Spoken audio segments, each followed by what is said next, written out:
नमस्कार। मुद्दा तो है में आपका स्वागत है। मैं हूं आपके साथ ब्रजेश चौकसी। आज मुद्दा है हारे तो हम जिम्मेदार।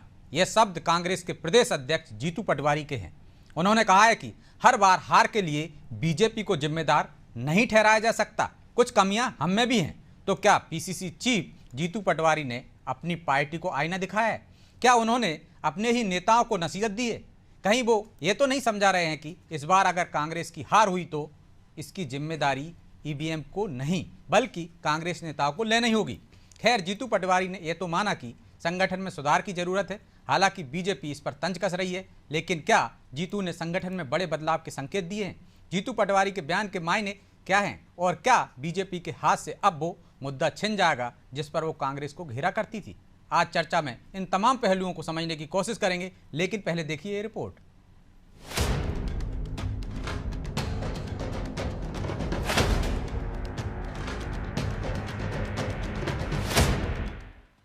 हम हर बार बीजेपी पे तोहमत लगा दें, 4 बार हम हारे हैं, इसका मतलब परिवर्तन हमें भी चाहिए, सुधार हमें भी चाहिए। देर आए दुरुस्त आए। जीतू पटवारी उस वक्त नया इतिहास लिखने की कोशिश कर रहे हैं जब उनके बड़े नेता राहुल गांधी से लेकर दिग्विजय सिंह कांग्रेस की हार की वजह ईवीएम या विरोधी दलों को बताते हैं। ऐसे में जीतू पटवारी ने कहा कि हर हार के लिए बीजेपी नहीं, वो खुद भी जिम्मेदार है। प्रदेश में लोकसभा चुनाव निपटने के बाद पीसीसी चीफ जीतू पटवारी ने ये साफ संकेत दे दिए हैं कि आने वाले कुछ महीने में संगठन स्तर पर वो बड़े बदलाव कर सकते हैं और अगर लोकसभा चुनाव के नतीजे विधानसभा चुनाव जैसे रहे तो शायद इस बार कांग्रेस नेताओं पर ही हार का ठीकरा फोड़ा जाएगा, न कि ईवीएम पर। हम हर बार बीजेपी पे तोहमत लगा दें और वो जीत गई तो ये कारण थे और अपनी कमियों को छुपा लें, ये कभी नहीं हो सकता है। 4 बार हम हारे हैं, इसका मतलब परिवर्तन हमें भी चाहिए, सुधार हमें भी चाहिए। कुछ व्यवस्थाएं ऐसी बने जो एक तरह से उदाहरण बने। तो जो लोग गए हैं उनके लिए क्या करना चाहिए, इस पर एक रणनीतिक फैसला भी करना है। और मैंने जैसा शुरुआत में कहा था, बहुत सी चीजें बदलाव के बाद थोड़े 1-1.5 महीने में दिखेगी। अब जीतू पटवारी ने पार्टी को आईना दिखाया और संगठन में बदलाव के संकेत दिए तो इधर बीजेपी को उस पर तंज कसने का मौका मिल गया। एक बार फिर बीजेपी कांग्रेस पर चुटकी ले रही है और कह रही है कि कांग्रेस ने पहले से ही हार मान ली है, इसलिए इस तरह की बयानबाजी जीतू कर रहे हैं। ये बात तो अच्छी है कि अगर वो हार की जिम्मेदारी स्वयं में लें, लेकिन पूरी कांग्रेस जो है ना दूसरों पर ही हार की दोष मढ़ती रहती है, भाजपा पर मढ़ती रहती है। अब पहली बार ये कह रहे हैं, आप बताइए अक्षय बम ने नामांकन वापस लिया और अगर जिम्मेदारी लेना होती तो त्यागपत्र जीतू पटवारी जी को स्वयं देना चाहिए। अगर खजुराहो में इनके साथ वाले प्रत्याशी घुटने पे आ गई कांग्रेस और इंडिया अलायंस, और जिस प्रकार से लाखों कांग्रेसी नेता मध्य प्रदेश में कांग्रेस छोड़ गए, तो फिर किस बात की समीक्षा करेंगे? ना केंद्र में कोई समीक्षा होती है कांग्रेस में, ना राज्य स्तर पर होती है। विधानसभा चुनाव में मिली करारी हार के बाद भी कांग्रेस के किसी भी बड़े नेता ने हार की जिम्मेदारी नहीं ली थी। दिग्विजय सिंह समेत कई नेता ईवीएम राग आलापते दिखे। हालांकि कुछ एक नेता ऐसे भी थे जिन्होंने इसे इशारों ही इशारों में गलत बताया था और आला कमान को हार की जिम्मेदारी तय करने के लिए कहा था। लेकिन अब जीतू पटवारी ने खुले तौर पर ये माना है कि हार की वजह हमारी कमियां हैं जिन्हें दूर करना ही होगा और जिम्मेदारी लेने से भी नेता मुंह नहीं छिपा सकते। खैर, लोकसभा चुनाव के बाद जीतू अपनी बात पर कितना कायम रहेंगे, ये देखना दिलचस्प होगा। ब्यूरो रिपोर्ट, अनादि टीवी।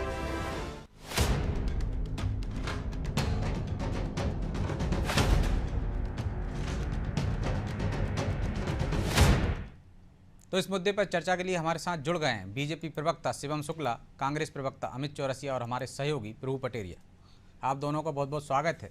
अमित जी, शुरुआत आपसे ही करते हैं। जीतू पटवारी कह रहे हैं हारे तो हम जिम्मेदार। 4 बार चुनाव हुए, 4 बार हमें हार मिली।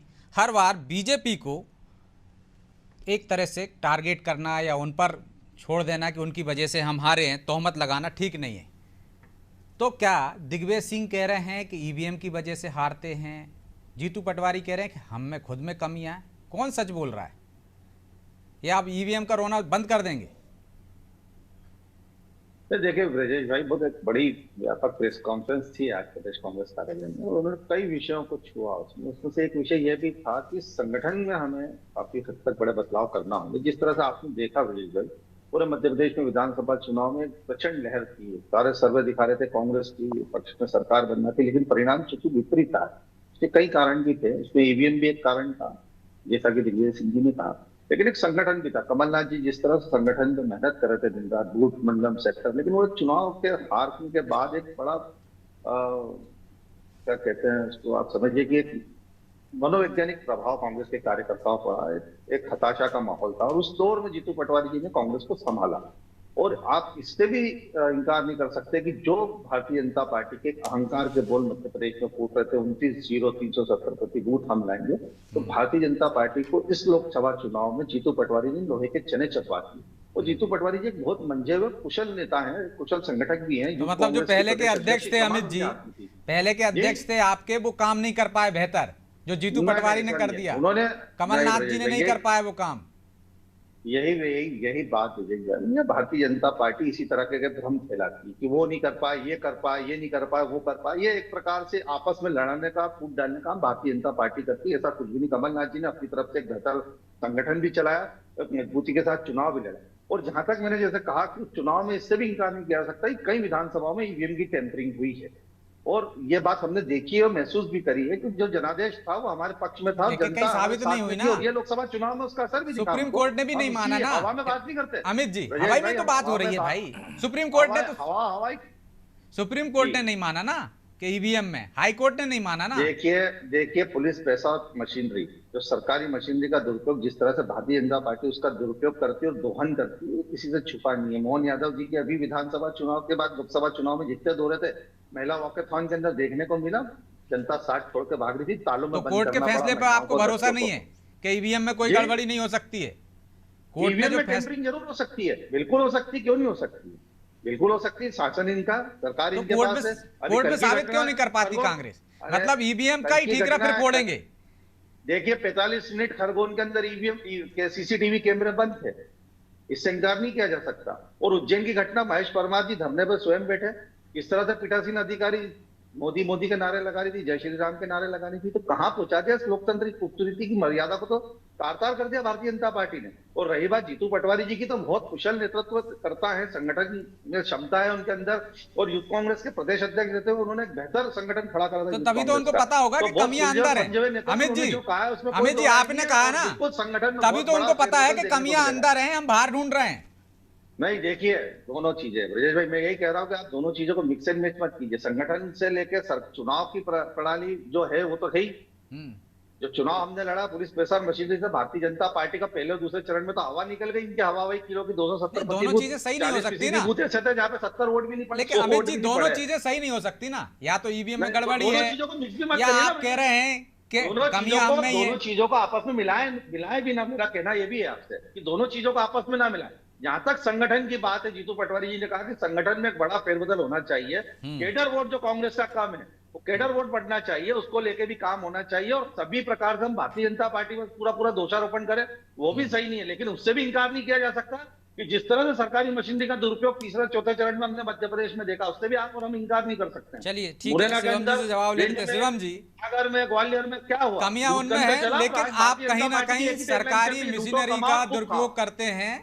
वो उन्होंने तीसरे और चौथे चरण में देखा है कि किस तरह से आपने सरकारी संसाधनों का दुरुपयोग किया और एक तरह से अपने फेवर में मतदान कराया। देखिए ब्रजेश जी, आज जो जीतू पटवारी जी ने जो बात कही है उस पर वह पंक्तियां मुफीद है कि उम्र भर गाली वो भूल करता रहा, धूल थी चेहरे पे और आईना साफ करता रहा। कांग्रेस के संगठन के भीतर जो खामियां हैं, जो गड़बड़ी है, जो एक टैलेंट मैनेजमेंट क्राइसिस है, जिस प्रकार से राष्ट्रवादी विचारधारा के विरोध की राजनीति है, कई सारे आत्मघाती निर्णय हैं जो चुनाव के दौरान कांग्रेस के नेतृत्व के द्वारा लिए जाते हैं, जिससे जन भावना स्वीकार नहीं कर पाती है। तो स्वाभाविक तौर पर उसके परिणाम स्वरूप मध्य प्रदेश अथवा देश में आज कांग्रेस की यह दुर्गति है। कांग्रेस को समझना होगा कि संगठन को कैसे संचालित करते हैं, राष्ट्रवादी नीतियों का कैसे विस्तार करते हैं, जनता की नब्ज को कैसे समझते हैं और जन भावना के साथ जुड़ करके कैसे राजनीति करते हैं। अगर जीतू पटवारी जी आज इस चीज को समझ नहीं रहे होते कि मध्य प्रदेश में लोकसभा के चुनाव के परिणामों में कांग्रेस की क्या स्थिति होने जा रही है, तो शायद वह इस प्रकार का बयान नहीं देते। एक और जहां उनके प्रवक्ता ईवीएम पर ठीकरा फोड़ रहे हैं, जीतू पटवारी जी को अध्यक्ष रहते वह खामियां नजर आ रही है जो उनके संगठन के भीतर है। वैसे भी जीतू अध्यक्षीय कार्यकाल में सबसे ज्यादा लोगों ने कांग्रेस पार्टी का त्याग किया है। जीतू पटवारी सबसे कम वक्त में सबसे ज्यादा लोगों को कांग्रेस पार्टी से विदा करने वाले अध्यक्ष हैं। इसके साथ ही साथ जीतू पटवारी वो इकलौते कांग्रेस अध्यक्ष हैं जिनके अध्यक्ष रहते हुए अपनी स्वयं की सीट पर उन्होंने कांग्रेस के पक्ष में मताधिकार का प्रयोग नहीं किया। उनके सामने पंजे का निशान ही नहीं था। और फिर जिस प्रकार से वो तो चले जा, आप उनका उम्मीदवार भी ले गए अपने साथ। देखिए ब्रजेश जी जो नेतृत्व अपने कार्यकर्ताओं अपने प्रत्याशियों का विश्वास हासिल नहीं कर पा रहा है, उस पर मध्य प्रदेश की जनता कैसे विश्वास करेगी? अगर आपको अपने प्रत्याशियों तक का विश्वास हासिल नहीं, इसका तो यही मतलब है ना कि आपके ऊपर प्रदेश की जनता किसी भी कीमत पर विश्वास नहीं करने जा रही है। जीतू पटवारी जी के भीतर इतना साहस था इंदौर में, उनको इतना अपना प्रभाव नजर आ रहा था, इतना कांग्रेस के पक्ष में लहर थी, तो जो एक कई प्रत्याशी जो इनको वो बोल रहे थे कि 5 लोगों को मैंने अपने घर पे रखा कि कहीं नामांकन वापस न ले, तो उनमें से किसी को समर्थन दे देते। लेकिन कांग्रेस भी ईमानदारी से चुनाव हो जाने देते ना। आपके नेता भी तो सवाल उठा रहे हैं, सुमित्रा महाजन सवाल उठा रही थी, जरूरत नहीं थी, वहां जीतते रहते थे आप, तो क्यों लाए? जिसको आपके प्रदेश अध्यक्ष कह रहे हैं खोटा सिक्का, उसको ले आए आप, क्यों ले आए आप? हो जाने देते अच्छे से। तो वो वही तो आरोप लगा रहे हैं कि आप किस तरह से सरकारी संसाधनों का दुरुपयोग कर रहे हो चुनाव के लिए। देखिए ब्रजेश जी, हम किसी भी कार्यकर्ता को चुनाव जीतने के लिए नहीं लाते हैं, या चुनाव के दृष्टिकोण से हो सकता है कि सोचने वाले विचार हो कि हम बात हो कि वहां पे चुनाव ऑलरेडी जीत रहे थे, क्यों ज्वाइनिंग कराएगी। लेकिन भारतीय जनता पार्टी एक जीवंत संगठन है, हम लगातार चाहते हैं कि हमारे यहाँ पर व्यापक संख्या में लोग जुड़े। अच्छे लोकतंत्र में तो आप कह रहे थे कि मुकाबला करिए, आप बाद में ले आते, तो आपको क्या जरूरत थी? अगर सामने वाले व्यक्ति का विश्वास, अगर सामने वाले व्यक्ति का विश्वास मोदी जी के ऊपर है, उनकी जन कल्याणकारी नीतियों के ऊपर है, सामने वाले का अचानक विश्वास जागृत हो गया उनका चुनाव के दौरान।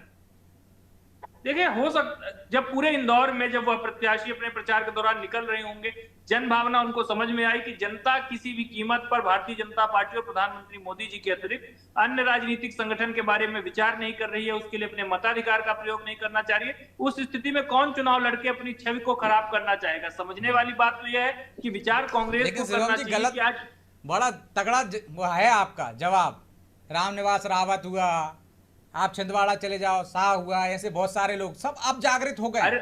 6 महीने पहले चुनाव लड़ रहे थे, 2 दिन पहले बोल रहे थे। पूरे देश में इस प्रकार की स्थिति निर्मित हो रही है, और मध्य प्रदेश में तो हम लगभग 20 वर्षों से सत्ता में काबिज है, लेकिन बावजूद इसके इतनी बड़ी संख्या में लोग कांग्रेस में थे, संघर्ष कर रहे थे। लेकिन आज कांग्रेस के भीतर ऐसा कौन सा क्राइसिस उत्पन्न हुआ है कि एक के बाद एक वरिष्ठ नेता भी, जिनका राजनीतिक कोई ज्यादा भविष्य ज्यादा दिनों का अच्छा, आप बेहतर तरीके से बता सकते हैं शिवम जी, क्योंकि आप भी आए हैं। डराया धमकाया जाता है, कैसे आते हैं?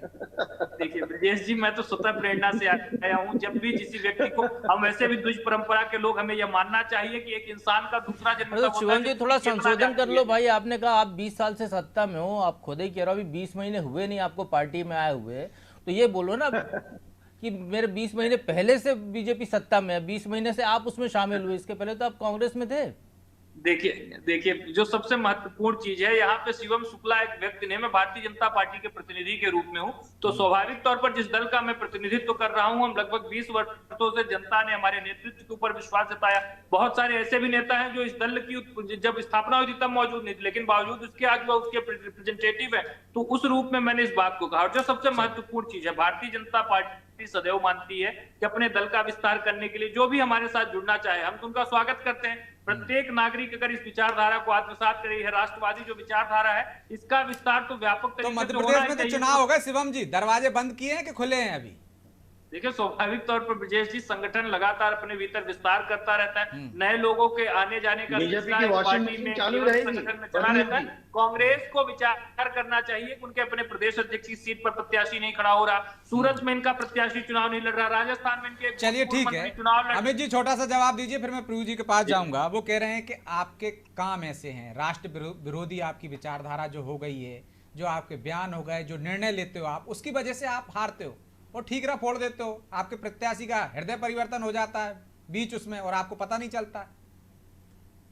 देखिए, ये तो भारतीय जनता पार्टी कहेगी, लेकिन जिस तरह से लोकतंत्र की खूबसूरती को चोरी करने का काम, दागदार करने का काम और मर्यादाओं को तार-तार करने का काम तो पता नहीं चलता है। ये तो बाकायदा बिठा के लेके गए थे अमित जी, गाड़ी में वीडियो जारी किया उन्होंने चोरी का तो पता ही नहीं चलता, ढूंढना पड़ता है कहाँ गया।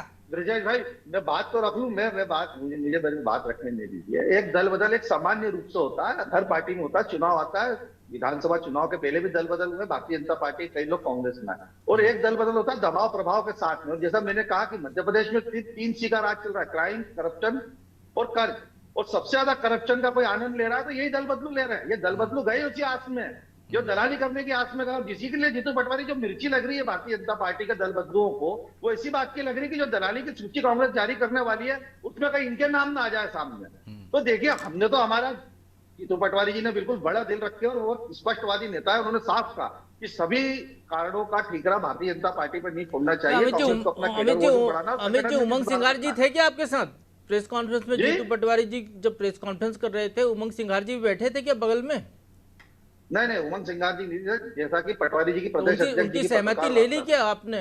उनने बिल्कुल पूरी सहमति है, पूरा तो कांग्रेस। फिर वो जब उमंग सिंघार जी ने, जब आपकी सरकार थी कांग्रेस की, तो उनने किन पर आरोप लगाए थे दलालों को बैठाने के? कुछ याद है आपको? जरा बता दीजिए। देखिए, उन्होंने, उमंग सिंघार जी का आरोप नहीं थे प्रभु जी, उनका वीडियो है भाई। इनके जो मीडिया इंचार्ज हैं आशीष शिवम जी, सुना देंगे आपको। उनके मीडिया इंचार्ज ने जो है बाकायदा वीडियो जारी किया है। दलाली का अड्डा बना हुआ। दलाली का अड्डा किसकी सरकार में बना हुआ? 3 महीने में अपराध में, महिला अपराध में चरम पे पहुंच गया। एनसीआरबी के आंकड़े बता रहे हैं खुद। मोहन ना दलाली की बात करें, दलाली पे टिके रहे, पर महिला अपराध की बात में चलेंगे। गृह मंत्री जी इस्तीफा देंगे प्रभु जी? क्या गृह मंत्री जी इस्तीफा देंगे? अरे भैया, दलाली के आंकड़े जारी कर रहे हो आप, तो आपके ही उमंग सिंघार जी जब मंत्री हुआ करते थे कमलनाथ जी की सरकार में, उनने जो वीडियो बयान दिया था, वो बयान अभी इनने जारी किया बीजेपी ने, तो मैंने सुना उसको। आपने सुना कि नहीं सुना उस बयान को? बीजेपी तो हर एक बयान को तोड़ मरोड़। अरे आपके नेता ने बोला भाई, इसीलिए मैंने पूछा उमंग सिंघार जी की सहमति ले ली क्या जीतू पटवारी जी ने? शिवराज सिंह चौहान जी ने भी दिया था। आपने कहा वो थे ही नहीं। बंगाल में जाकर कह रहा कि 3000 रुपए लाडली बहनों को मिलेंगे, देंगे, दिया नहीं ना। अरे दलाली तक सीमित रखिए ना, अपन एक एक मुद्दे पे चलेंगे अमित जी, एक एक मुद्दे पे चलेंगे। पहले एक मुद्दा, फिर दूसरा मुद्दा, आराम से चलते हैं, बहुत लंबा समय है, बहुत लंबा सफर तय करना आपको, हमको आराम से चलते हैं। दलाली पर ही सीमित करना है प्रभु जी, आप बताइए। मैं तो सुन रहा हूँ और बोल भी रहा हूँ कि शिवराज सिंह चौहान जी ने वो बयान दिया था जिसको भारतीय दलाली की बात कीजिए। जो दलाली का बोला आपने बोला कि दलाली की लिस्ट जारी करेंगे, तो क्या लिस्ट उस समय की भी जारी करेंगे, 15 महीने की भी? मैं केवल इतना सा पूछ रहा हूँ जो उमंग सिंघार जी ने कहा था, जो अब फिर मौजूद हो गया आपके इस बोलने के बाद, आपके अध्यक्ष के बोलने के बाद। उसी बात पे आ रहा हूँ प्रभु जी, आप उसी बात को पकड़ी है आपने। मैं यही कह रहा हूँ आपसे कि उमंग सिंघार जी ने कहा कि भारतीय जनता पार्टी आरोप लगाती है। उस बयान को तोड़ मरोड़ के पेश किया गया, कट किया, कॉपी करा, पेस्ट करा। लिखित में शिकायत की थी। लेटर हेड भी उन्हीं का था भैया, लेटर हेड भी उन्हीं का था। तो कई लेटर हेड कमलनाथ जी की सरकार में नकली भी बने, इससे भी इनकार नहीं कर सकते। तो आपकी सरकार पर सवाल उठा रहा हूं आप कि किस तरह से नकली लेटर पैड बनकर आपकी सरकार को गुमराह कर दिए जाते हैं। चलिए, बहस दूसरी दिशा में चली जाएगी। मैं लौट रहा हूं आपके पास। प्रभु जी, क्या कांग्रेस बदल रही है जीतू पटवारी के बयान से? आज एक और सवाल उनसे किया गया कि कमलनाथ ने कहीं प्रचार नहीं किया, तो उन्होंने कहा कि तमाम कार्यकर्ताओं ने पूरी मेहनत की। क्या नेता नहीं बचे? अब सब कार्यकर्ता हो गए कांग्रेस में, और ये बदलाव करने जा रहे हैं। जिस तरह से उन्होंने देखा है कि पहले के नेता ठीकरा दूसरों पर फोड़ते रहते थे, ईवीएम पे फोड़ दिया था विधानसभा चुनाव में, अब वो कह रहे जिम्मेदारी लेना पड़ेगी और सब कार्यकर्ता भाव से काम करेंगे। क्या बदल रही कांग्रेस? बिल्कुल ब्रजेश जी, मैं सहमत हूँ। जीतू पटवारी जो कह रहे हैं, बिल्कुल इसी दिशा में कांग्रेस को चलना चाहिए। यदि उसको वापस सरकार में आना है तो बहुत साफ साफ कहा जीतू पटवारी ने कि हम 4 बार से हार क्यों रहे हैं, क्योंकि हम हार के लिए अपना हार का दोष कभी बीजेपी को दे देते हैं, कभी ईवीएम को देते हैं, अपनी गलती हम देखते ही नहीं है। ये बिल्कुल वैसे ही है कि 100 मीटर की रेस में आप दौड़ें और तैयार हो ना, आप जो जीत जाए रेस तो फिर आप कहें कि यार वो तो धोखे से जीत गया, क्योंकि हमने तो जो है जूते ही नहीं पहने थे, हम तो तैयार ही नहीं थे। तो निश्चित तौर पर यहाँ पर जो है कांग्रेस की जो गलतियां हैं उसको यदि सुधारना है, कांग्रेस को बदलना है, तो निश्चित तौर पर जीतू पटवारी जो कह रहे हैं, जीतू पटवारी नए दौर के नेता हैं। ये जिन नेताओं के बारे में वो बात कर रहे हैं, जिनको वो कार्यकर्ता कह रहे हैं, नाम लेने से, बड़ा नेता बोलने से परहेज कर रहे हैं, बिल्कुल सही भी कर रहे हैं। एक तरीके से ये कहें, ये तब के नेता हैं जब कांग्रेस की देश में लहर चढ़ी थी, उस लहर में सवार होकर ये कांग्रेस के बड़े पदों पर पहुंचे, लगातार उस लहर में जीते रहे। कांग्रेस का जब तक स्वर्णिम काल था तो इन्हें तमाम सुख साधन सुविधाएं भोगी, उस नाम को कैश कराया, और जब कांग्रेस संघर्ष के दौर में आई है तो छिटक कर रह गए। अब ये बताइए, कमलनाथ जो है अब सिर्फ छिंदवाड़ा के नाथ हैं क्या? 6 साल से ज़्यादा समय तक आप प्रदेश अध्यक्ष रहे, 1980 से आप सांसद हो, आप केंद्रीय मंत्री रहे, आप एक महाकौशल के छत्रप हैं। अरे कम से कम जबलपुर ही चले जाते चुनाव प्रचार करने के लिए, वहीं वो जोर लगा लेते, कहीं और चले जाते। केवल 2 जगह आप मुंह दिखाई के लिए गए, बैतूल और होशंगाबाद, उसके बाद कहीं नजर नहीं आ रहे हैं। घर से बैठे बैठे ट्वीट कर रहे हैं, तो आपके ट्वीट करने से, वो भी 2-2 दिन पुराने विषयों को ट्वीट करने से क्या कांग्रेस का भला हो रहा है? निश्चित तौर पर यहाँ पर बदलाव होना बहुत जरूरी है। दिग्विजय सिंह को ये कहें कि राजगढ़ में फंस के रह गए, एक आध जगह वो गए, क्योंकि दिग्विजय सिंह वो नेता है जो पूरे प्रदेश में घूमा करते थे। जो मुख्यमंत्री जब दिग्विजय सिंह थे तो अपने क्षेत्र में प्रचार करने के बजाय वो पूरे प्रदेश में चुनाव प्रचार करते थे। लेकिन कुछ महीने पहले चले जाएं प्रभु जी, तो यही कांग्रेस और कांग्रेस के नेता प्रवक्ता इस बात पे गर्व महसूस करते थे, ट्वीट करते थे कि हमारे यहाँ तो महाराज थे, वहां जाके भाई साहब हो गए। तो भाई साहब का कल्चर वहां भी आ गया, सब कार्यकर्ता हैं, अब छत्रप कोई नहीं है। नहीं, आपको बदलना हो। देखिए, अभी जो बहुत अच्छी बात अमित जी ने कही थी, उनने हालांकि उसका श्रेय कमलनाथ को दिया, लेकिन उसका श्रेय दीपक बावरिया को जाता है, जो मंडलम सेक्टर वाली जो व्यवस्था लागू की गई थी कांग्रेस में, जिसके दम पर 2018 में ये सरकार बनाने करीब पहुंचे थे, और सरकार भी इनने बनाई थी।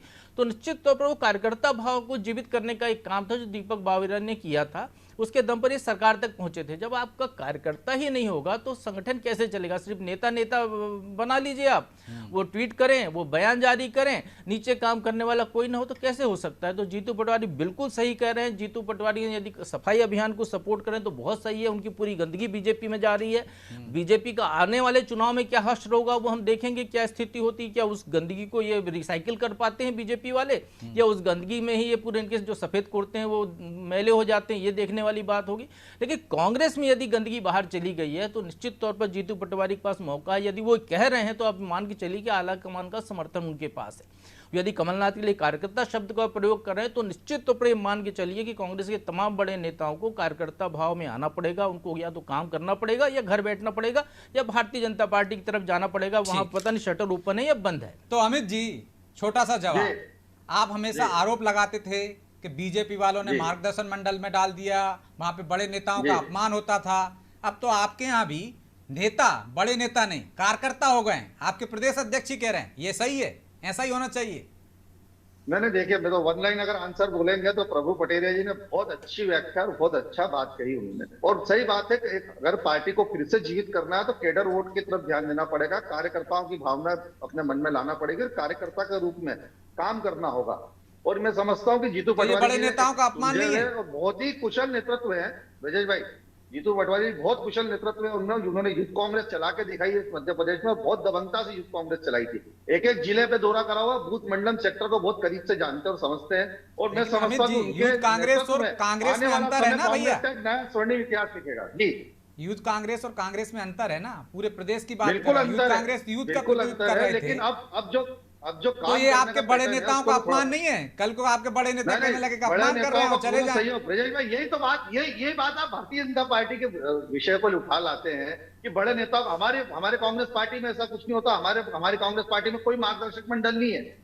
हमारी पार्टी आज भी वरिष्ठ नेताओं के मार्गदर्शन में चलती है और उनका पूरा स्नेह और आशीर्वाद मिलता है। आज तो नाम लेने से परहेज कर रहे हैं आप, अरुण यादव जी का, सज्जन सिंह वर्मा जी का, तमाम बड़े नेताओं का साथ जीतू पटवारी जी को मिला हुआ है। अरे अब तो नाम लेने से परहेज कर रहे हैं, या उनके साथ जो सा व्यवहार किया, प्रचार नहीं किया, वैसा ही व्यवहार आप उनके साथ करें।